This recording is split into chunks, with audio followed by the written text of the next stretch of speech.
At Consumer Cellular, you get the same exact coverage as the largest carriers, but for up to half the cost. Same thing, up to half the cost. Up to half the cost for the same thing. 50% the money for 100% the same thing. I hope I'm making myself clear. Consumer Cellular. When freedom calls, we're here to answer. Call us at 1-888-FREEDOM. Half the cost savings based on cost of Consumer Cellular single-line 5GB data plan with unlimited talk and text compared to lowest cost single-line postpaid unlimited talk, text, and data plan offered by T-Mobile and Verizon May 2023.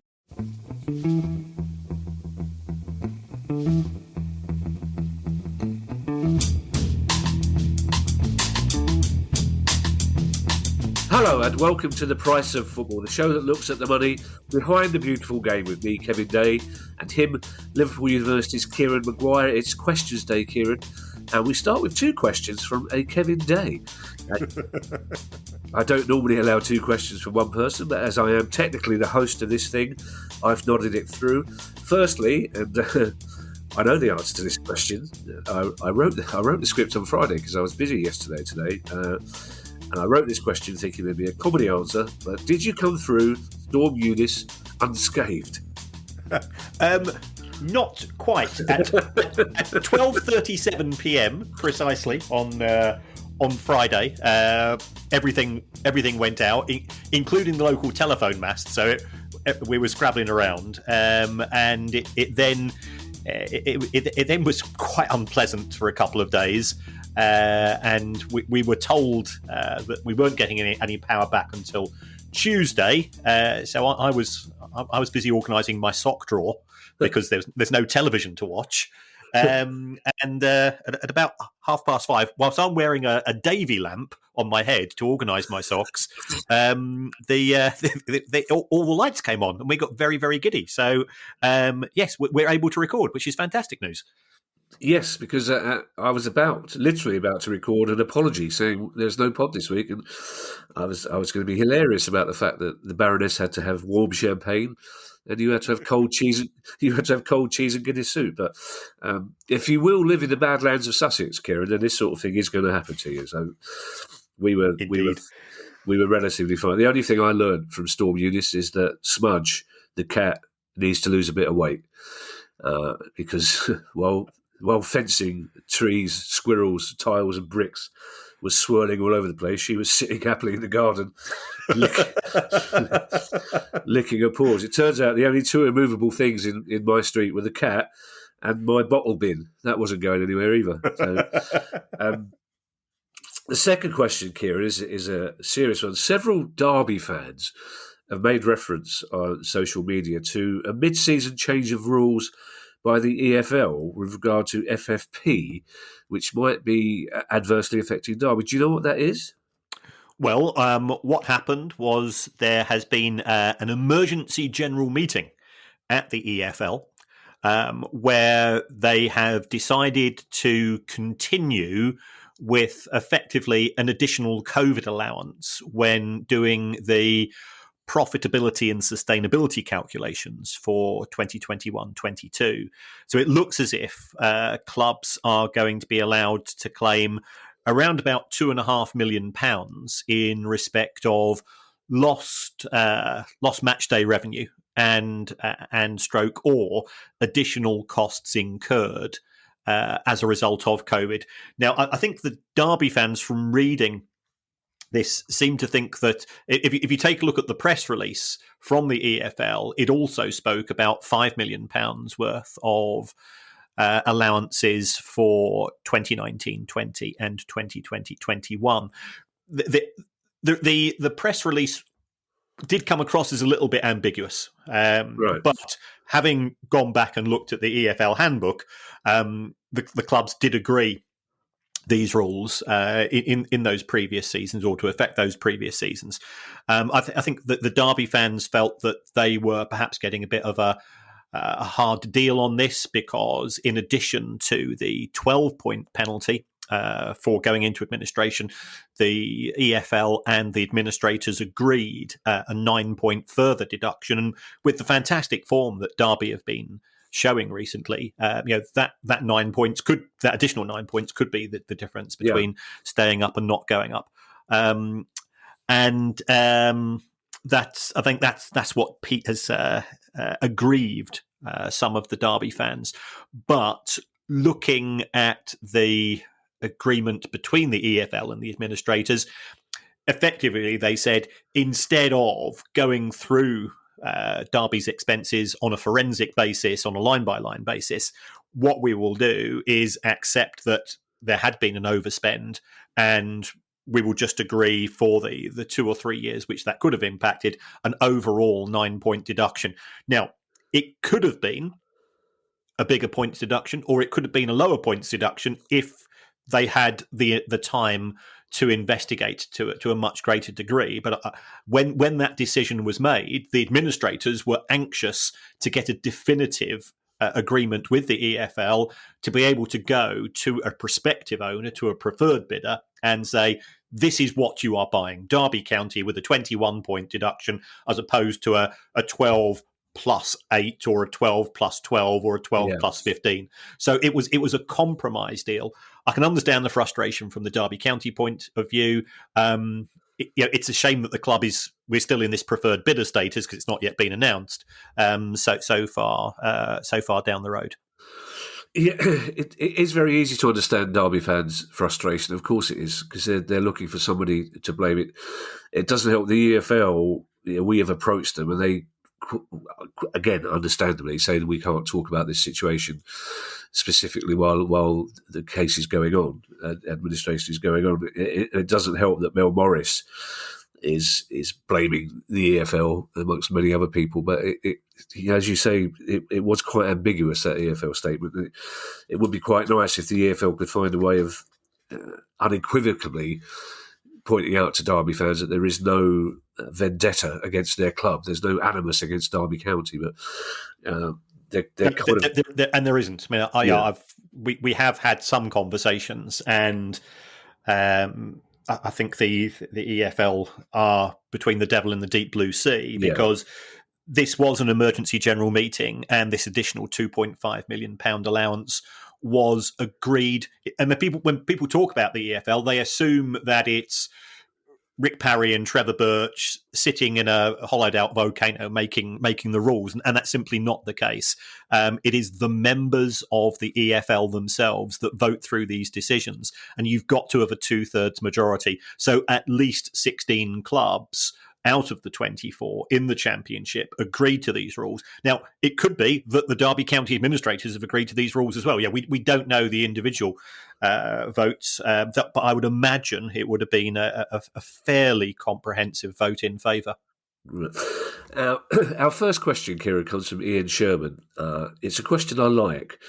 And in particular, there's a little bit of context. Somebody released on social media this week a clip from the Croydon Advertiser, I think from 1971, with the Palace chairman Ray Roy saying, that's it, Birkhead is getting no more money this season. We've spent £90,000 on players.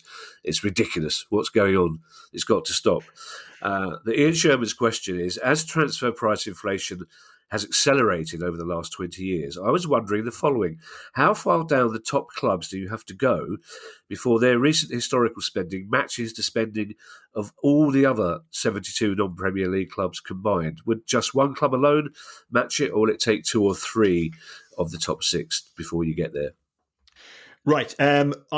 I had a restricted amount of time from when electricity returned in which to do this research, but I've gone back to 2015 onwards, which I think is a reasonable amount of time, reasonable number of seasons, and the Championship spend since then, on the basis of the accounts that we've seen, is £1.6 billion.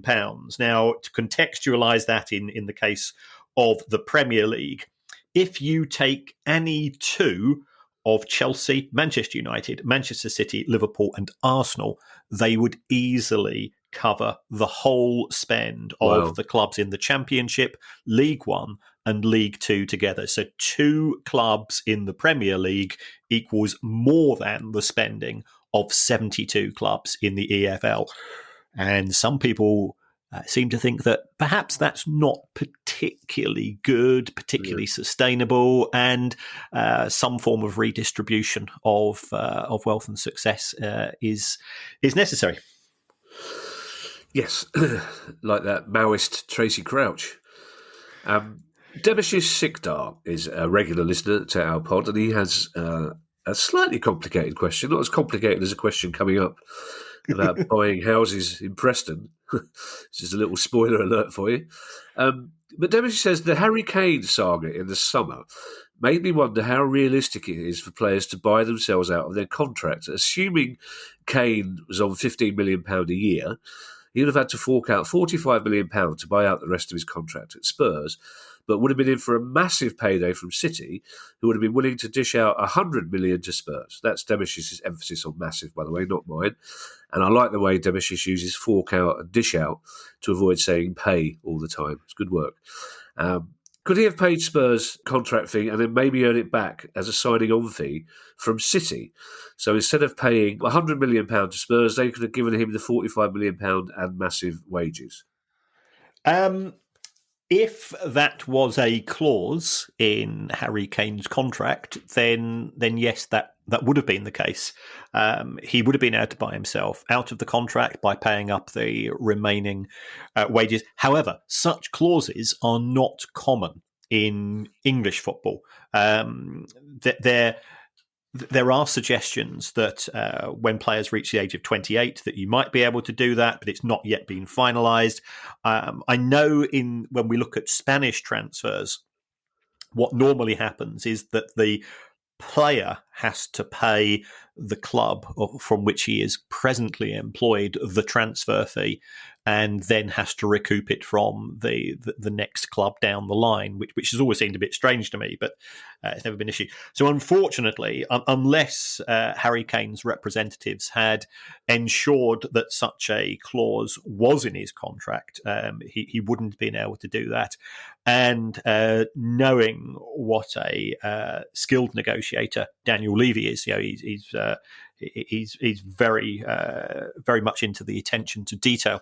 There would be no way that Spurs would have signed off on such a contract, because that would have tapered Harry Kane's transfer value down significantly, because it would have been £45 million this year, and then in another year's time down to 30, and so on. So I can't see Spurs ever going along with that.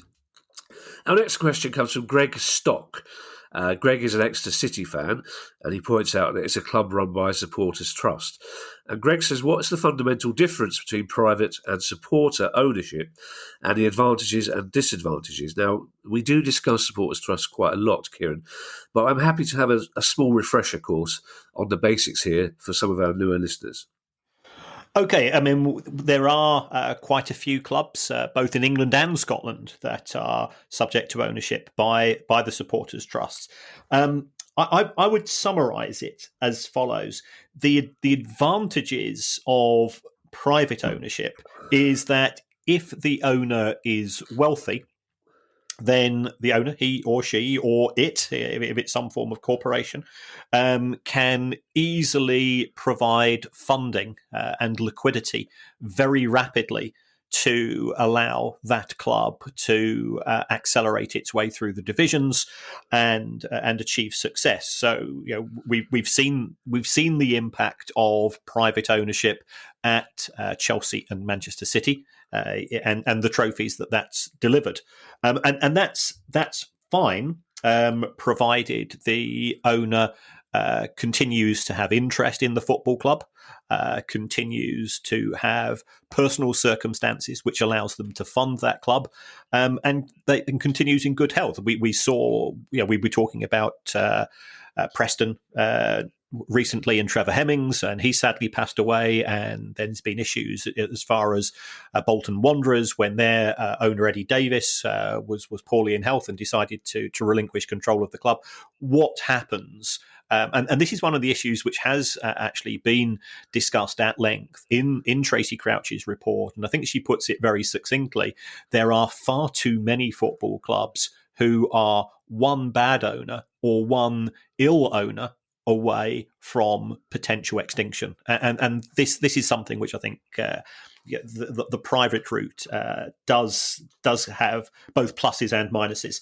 The other advantage of having a private company or a private individual is concerned is that, to an extent, they are in a position that they can put onto the board of directors professional people who are perhaps non-partisan. So having a chief executive who looks at the club purely from a business point of view and purely trying to deliver on the demands of the owner in terms of setting a budget, expansion, marketing, sponsorship, all of these things can have its benefits, and then they would also be able to employ a professional HR director and finance director and so on, and that can, not always, but that can benefit the club. Of course, it comes down to the talents of the people involved. When it comes down to the advantages of having a trust, the trusts tend to be people from the locale, who are fans of the club. They will be focusing on the sustainability of the club because they've supported the club for many years and they see themselves as custodians and want to be able to hand over the club to somebody else at some point in the future. So they will have long-term rather than short-term viewpoint. The downside is we've seen Wycombe Wanderers and we've seen Portsmouth both go into trust ownership and then come out of it again because the trust has either said we've not got the money to take the club any further, or sometimes the people at the trust say we're not sure that we've necessarily got the right skill set, because you can have well-intentioned and incredibly well-meaning and incredibly hard-working people from the Supporters Trust who don't necessarily have the skill set which is going to take a million or multi-million pound business forwards. So those would be the pluses and the minuses. And I'm not going to say that one always works and the other one doesn't, or vice versa.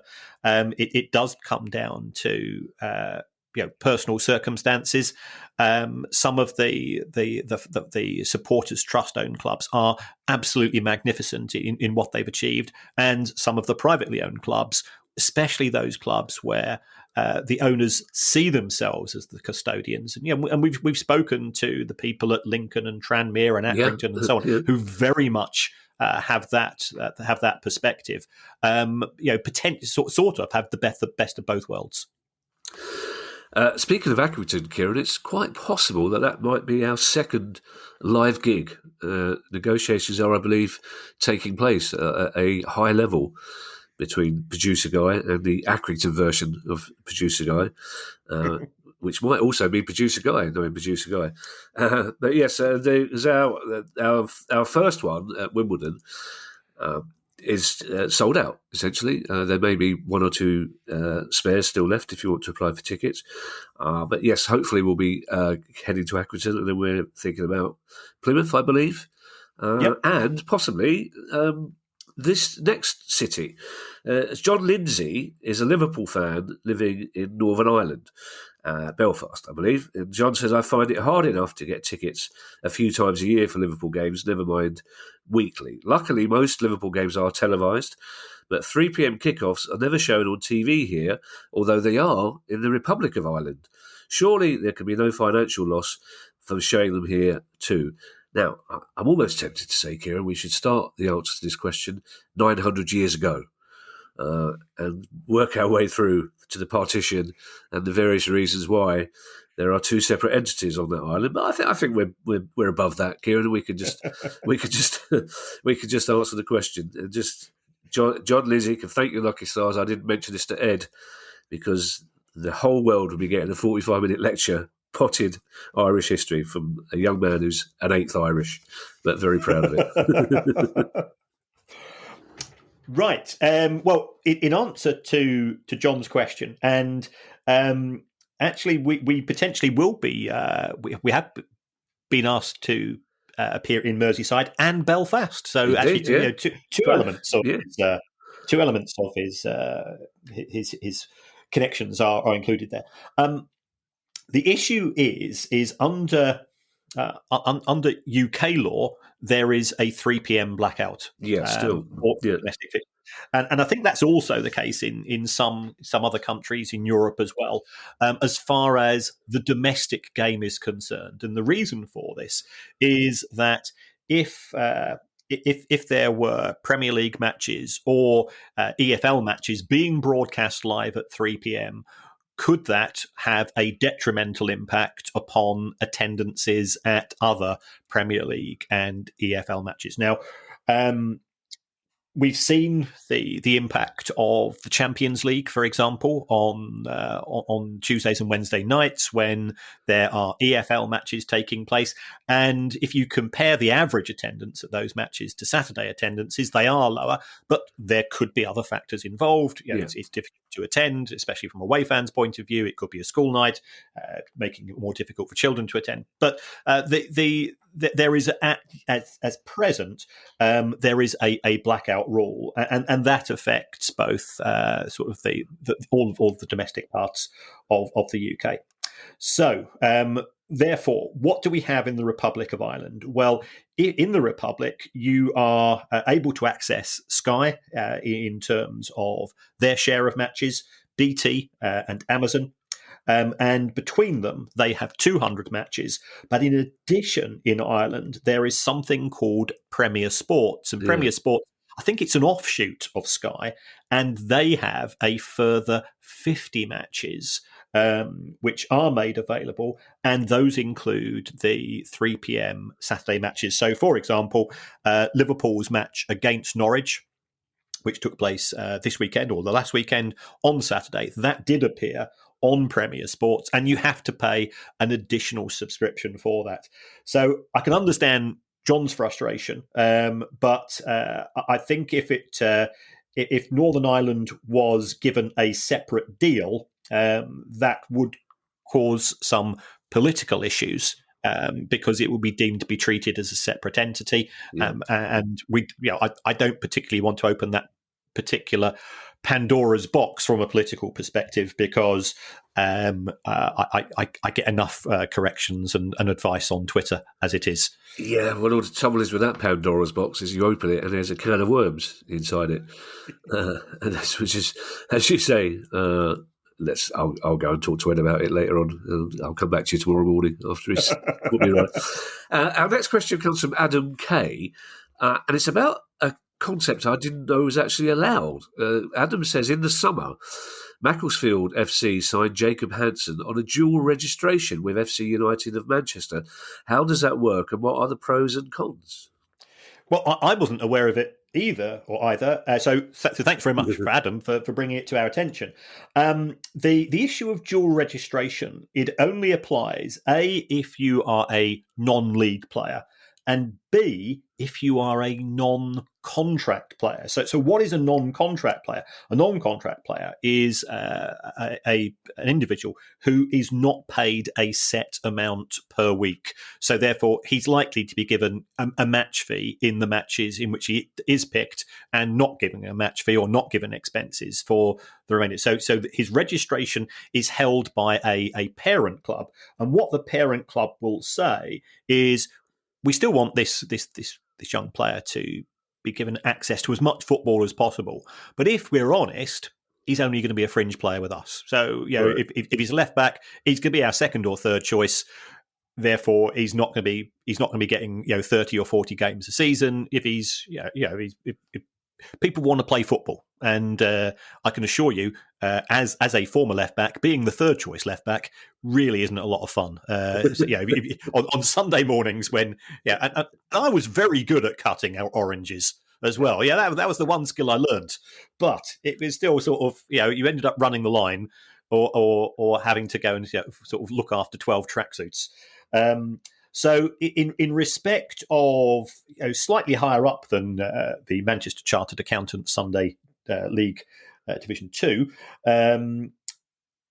players under dual registration can play for more than one club, but they've got to be in separate leagues. So it could be that you're something like National League North or South, and then the other league would be in a sphere below. So this is to prevent conflicts of interest arising. Ultimately, one club is deemed to be the parent club who has first dibs on the player, but they tend to be quite geographically close to one another. So normally the call will go out on the Saturday morning or the Friday night. Look, you're not in the squad. Do you want to go and play for your other club? Okay. Did you have a little tracksuit looking after spreadsheet? Of course, you did. Of course, I had to, and especially being colourblind, I had to have special stickers for them to make sure the right tracksuit for the right player. I really felt for you yesterday. I was explaining to everybody in the Porter's Arms about your predicament, and we were all just saying, "How's he going to get through the whole weekend without a spreadsheet?" It's just like the one thing. What's he going to do? The Baroness is going to have a work cut out. There's going to be like a lion pacing up and down in there.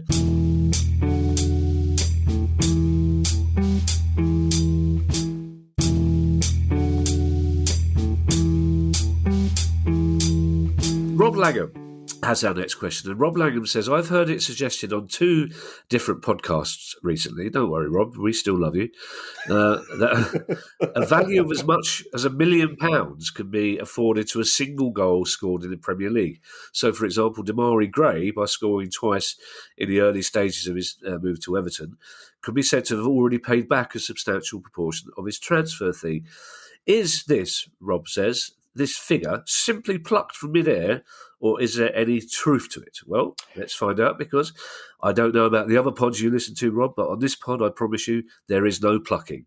This show at our age. Exactly. This show does not give a pluck, does it, Kieran? We do not pluck anything out of anyone. We've got Manscaped. We don't need to pluck. Oh, ouch.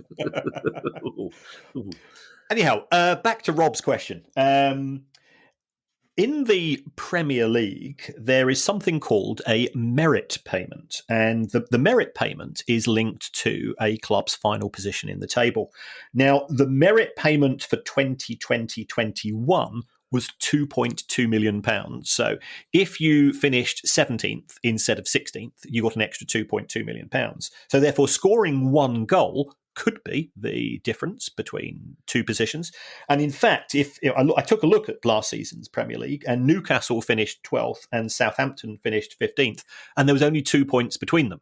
But the difference in terms of merit payments worked out as £8.8 million. So it's more than 1 million.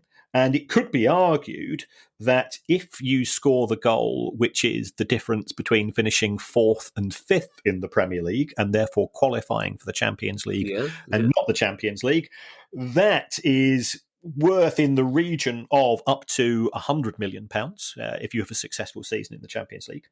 The difference between finishing 17th and 18th is the difference between another season in the Premier League and dropping out. So therefore, you're looking at parachute payments differential of 60 million. But the most important, the most valuable goal in football is in the Championship playoff final taking place at Wembley, and that is worth £180 million to the person who scores it, or rather, should we say, to his club. Yeah. Our next question comes from Richard. Now, as you know, Kieran, I'm not particularly keen on questions from just one name, but it occurred to me that occasionally it might be that producer Guy is distracted by that big bank of TV screens he has with the stocks and shares coming in. And Richard probably did put his surname down, but Guy just was whooping with delight at one of his shares going up. Although they can go down as well as up, I'm told. Richard says we have seen a number of teams offer kits without sponsors' names, where they are betting companies or the equivalent. I've always wanted that option and would even pay £5 to £10 more to compensate the sponsors, although surely the bulk of their return comes from the name being seen on TV rather than the chest of the average fan. Would sponsorless shirts ever take off? Well, yes, is the answer to that. I actually can't think of any teams that are selling shirts, current shirts, without the sponsors' names, apart from when they're selling them to children, when they can't have betting sites on the kiddie shirts. Well, you'd be wrong there, Kevin. Would I? Because you would. I'm not worried about that, Kieran. It's not the first time that's happened. In fact, it's twice today Ali's used that expression. West Ham give fans the option of a shirt with Betway and a shirt not with Betway. Both shirts cost the same price, £60. Okay, that's interesting. I think did you say 60 quid? 60 quid. Is that how much they're costing these days? Yes. Holy mother of God, really?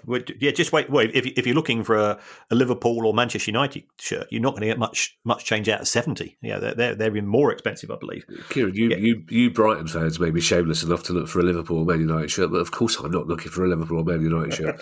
What are the circumstances in which I'd be looking for a Liverpool or Man United shirt? You know what the Porter's Arms is like. I do indeed. We had to get permission from several people to even allow you in. Yes. Not walking in there with a Liverpool or Man United shirt. In terms of Richard's viewpoint, I think if clubs thought that there was sufficient demand, they probably would go for this. At the same time, I think fans are sort of looking back are quite nostalgic about some of the former sponsors of the club. So I remember West Ham being sponsored by Dagenham Motors, and you did feel proper East End, didn't you? Yeah, when you saw that as a sponsor's name.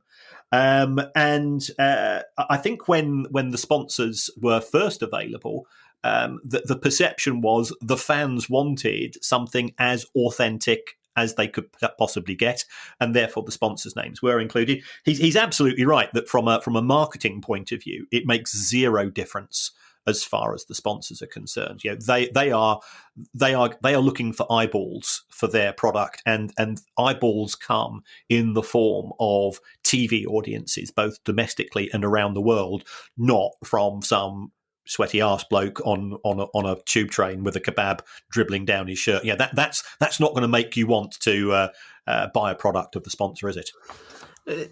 No, it's probably not. But from a Betway point of view, they can't be that happy if they're looking out at 60,000 people in the stadium and 20,000 of them have got shirts on without their name. They're obviously quite philosophical about it.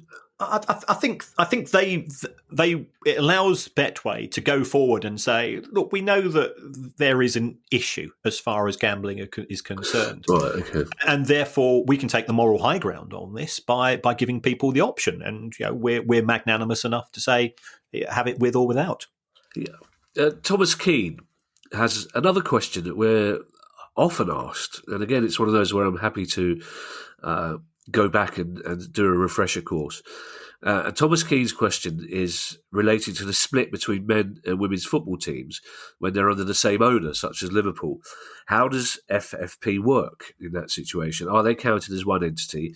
And if not, can one use the other to help them stay within FFP rules by, say, allowing the women's team to have access to food and beverage outlets to boost revenue?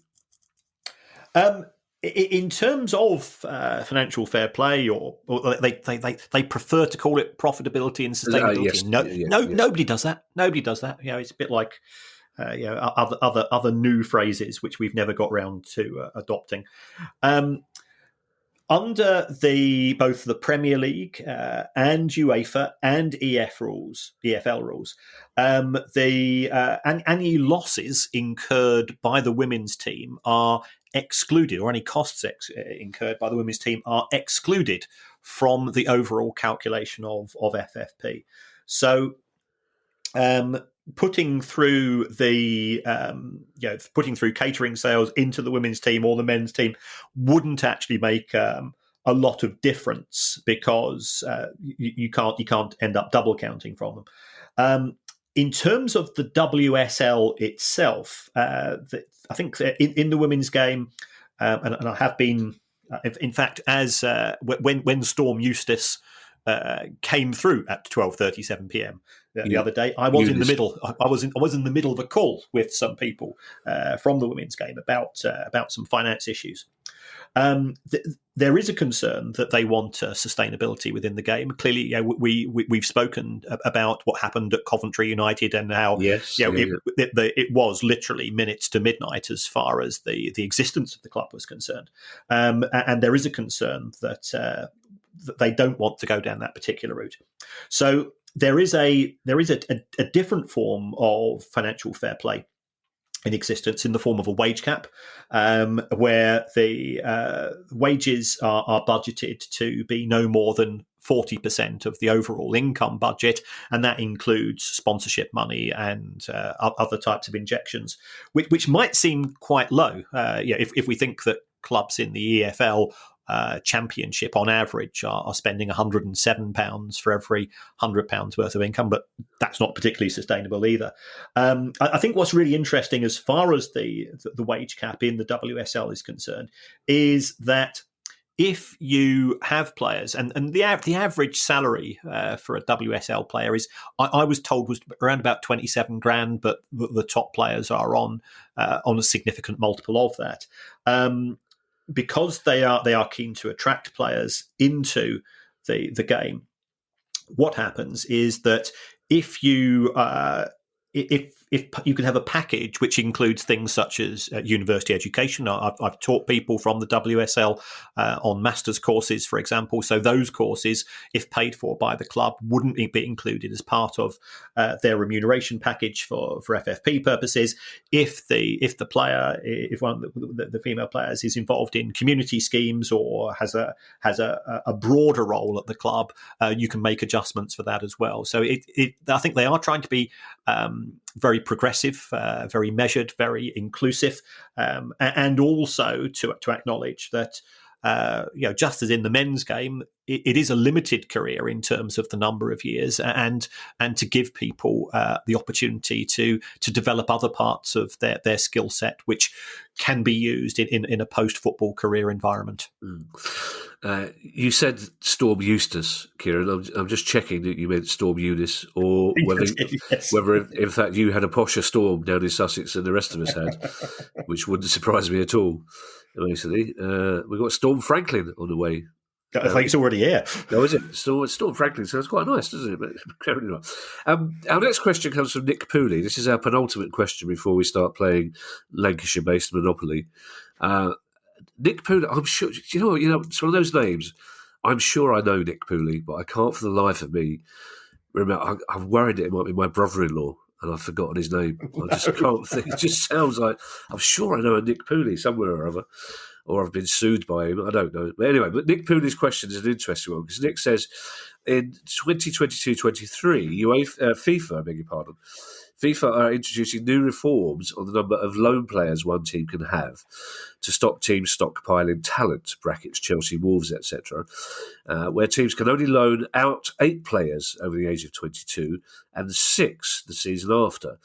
Could that result in more groups, teams using the multiple ownership model, who could then trade players for nominal fees to prevent this?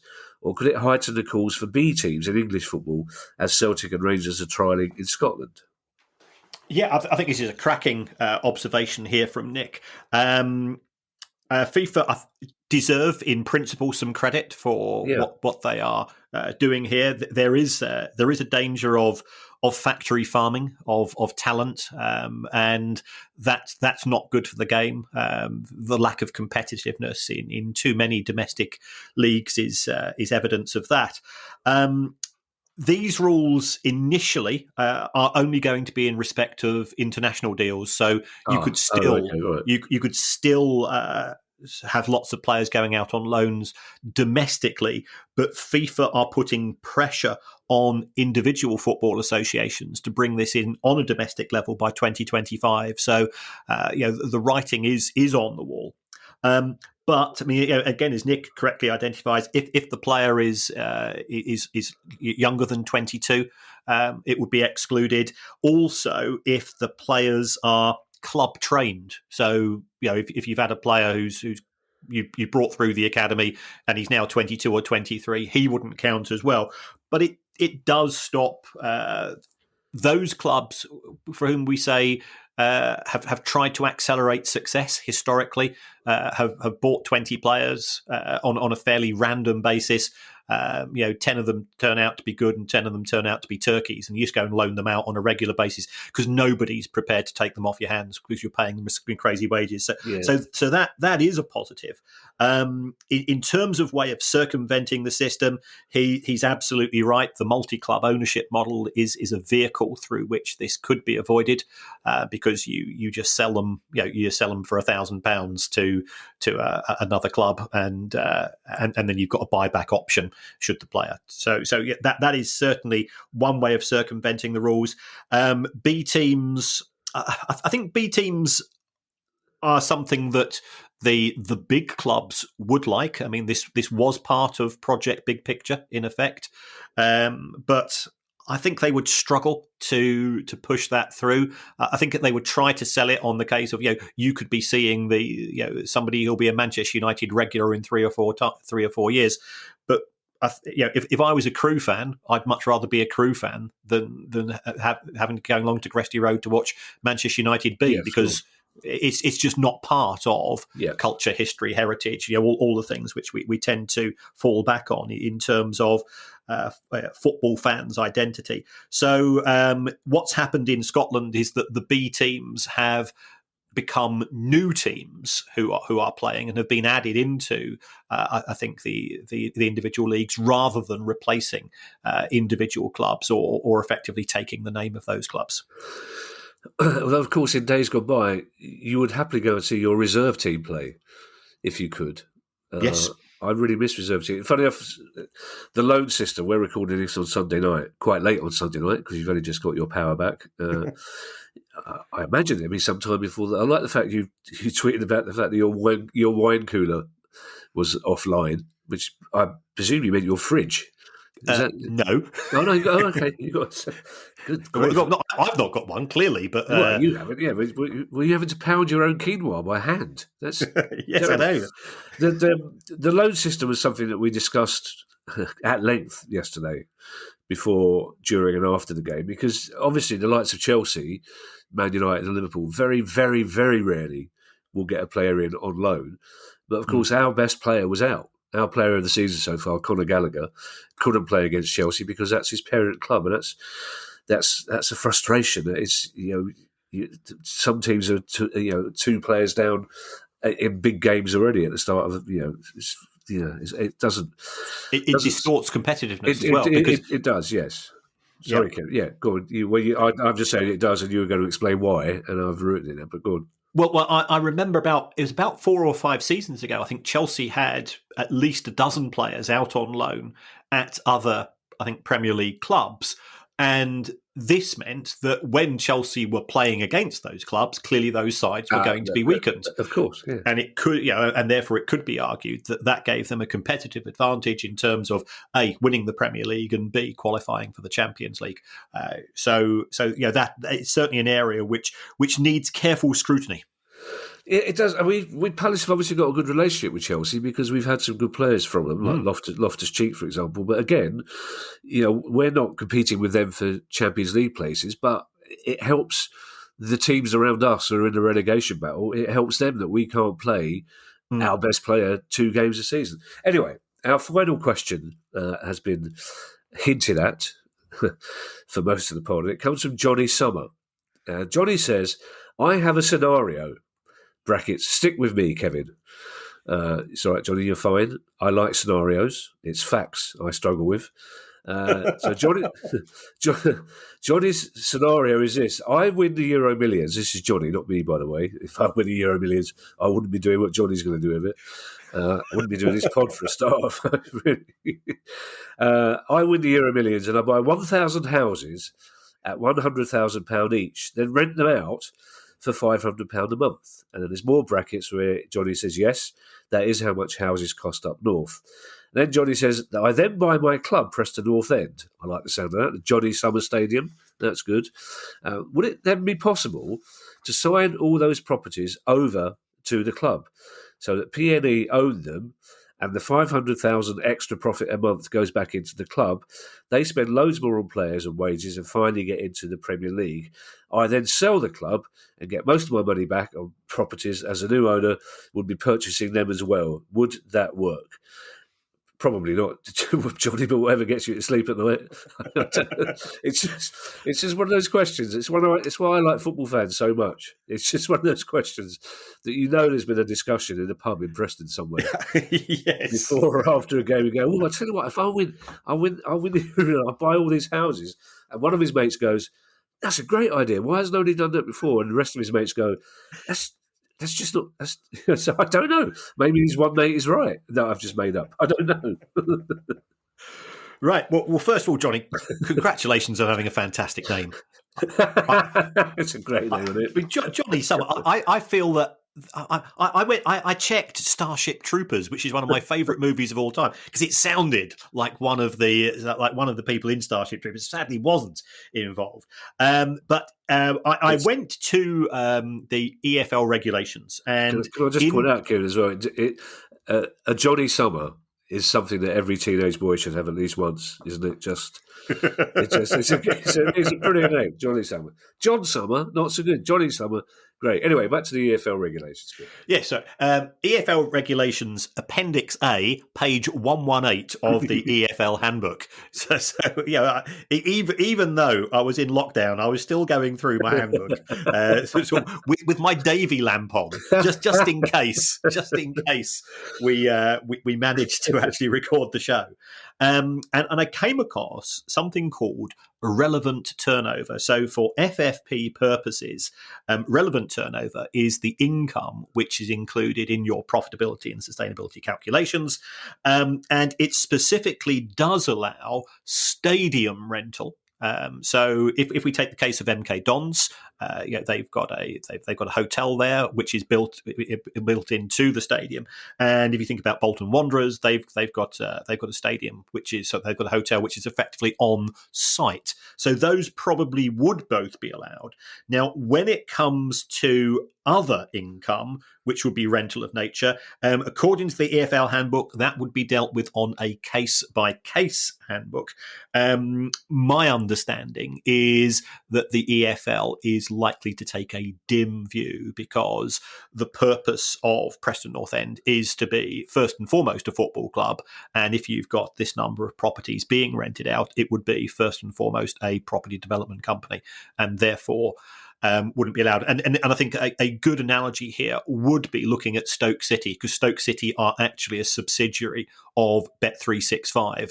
So if Stoke City were allowed to include Bet365 profits for P&S purposes, they would be able to sign Mbappe and Ronaldo and Messi and everybody else. So I think it's clearly a well thought out idea, and it definitely has come from a pub, because it's got those fingerprints all over it.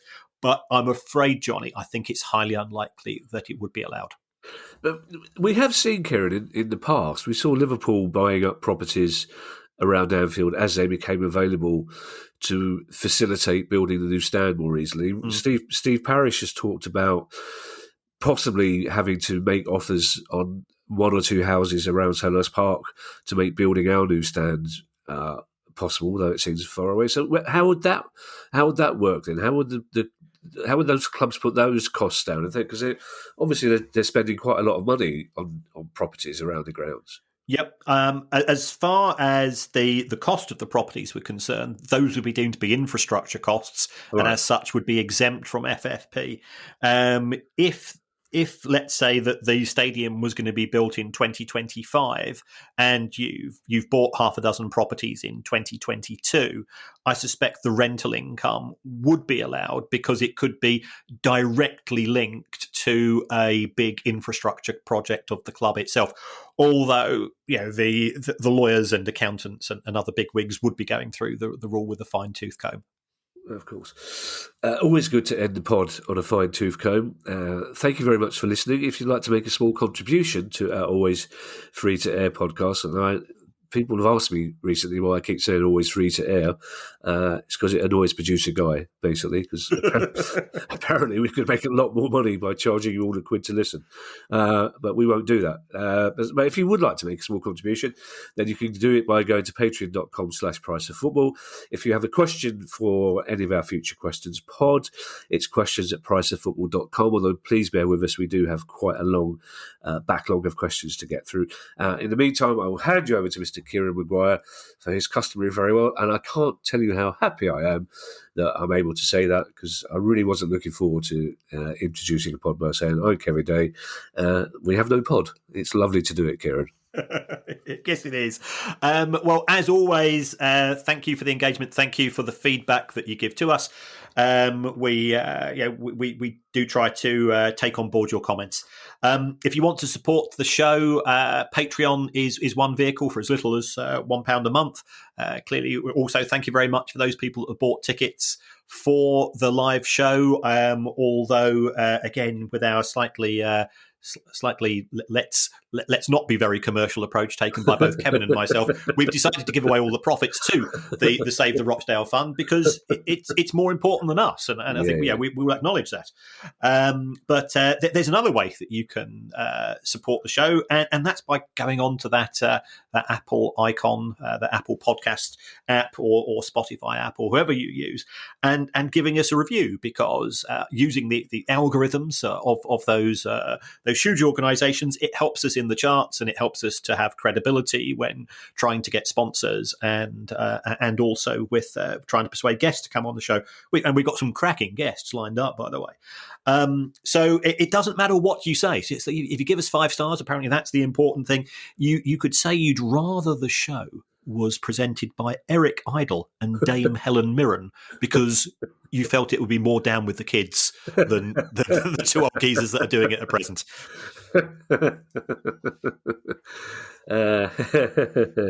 Oh, you had me at Dame Helen Mirren then. Well, all right, bye everybody. Bye. The price of football.